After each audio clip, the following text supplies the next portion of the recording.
Bonjour à tous et bienvenue dans Café Exhortation de ce vendredi 9 août.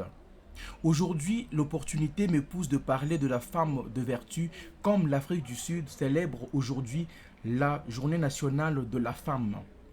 En l'honneur des femmes qui avaient marché en 1956 à un building à Pretoria pour réclamer l'équité dans le traitement des êtres humains. Mon texte de base, c'est Proverbe chapitre 31. La femme vertueuse. Il y a un dicton qui dit éduquer une femme, c'est éduquer toute une nation. Dans la Bible, nous avons quelques caractères des femmes de vertu, comme Déborah, qui était juge d'Israël et elle était l'unique juge.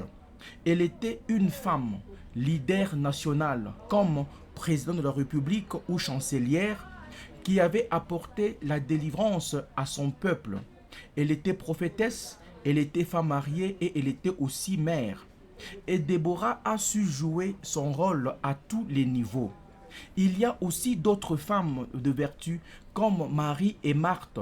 Dans Jean chapitre 11, les sœurs de Lazare. Une était au pied du Seigneur recevant les instructions et l'autre était à la cuisine en train de faire le service des tables. Donc, elle était une femme travailleuse.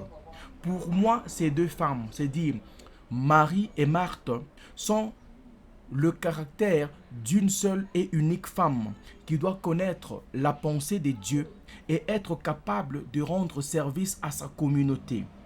Dans la ceinture ou l'entourage du Seigneur Jésus, il y avait aussi quelques femmes d'exception qui avaient soutenu son ministère terrestre. La femme de vertu, c'est celle qui a le focus sur l'essentiel. C'est une femme qui ne se laisse pas être influencée par le courant des événements. C'est une femme qui a des priorités dans la vie.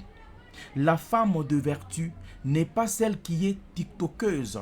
Ce n'est pas une femme qui est instagrammeuse. Ce n'est pas une femme qui est facebookeuse. Passez-moi les termes bien entendu.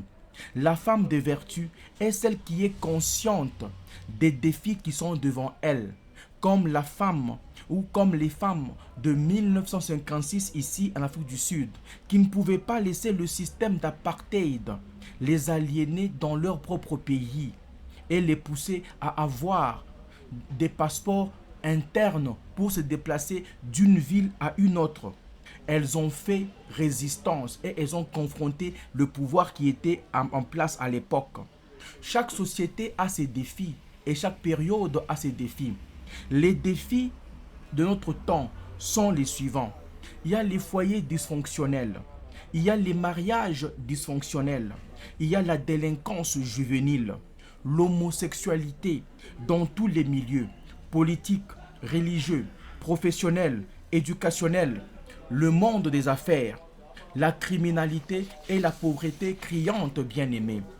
La femme de vertu est pour moi cette femme-là de prière qui se confie en Dieu pour le salut de ses siens. Ce n'est pas une femme dévergondée, ce n'est pas une femme querelleuse, ce n'est pas une femme faible de caractère, ce n'est pas non plus une femme qui cherche le buzz en se déshabillant sur les réseaux sociaux pour s'attirer l'attention. En conclusion, bien-aimés, la Bible donne la responsabilité de bâtir le foyer à la femme. Déborah était une femme sage. Léa était aussi une femme sage et de ses entrailles étaient sorties deux grandes nations, Lévi et Juda. À la femme, on recommande la sagesse dans le langage, l'esprit de réconciliation, la discipline dans la conduite. La femme qui bâtit sa maison, c'est à la fois comme Marie et comme Marthe, être au pied du Seigneur et être à la cuisine pour travailler. C'est une femme qui est comme Léa, qui n'avait pas laissé la déception, le rejet, l'abandon, la discrimination ruiner son self-estime. Elle se remettait toujours à Dieu.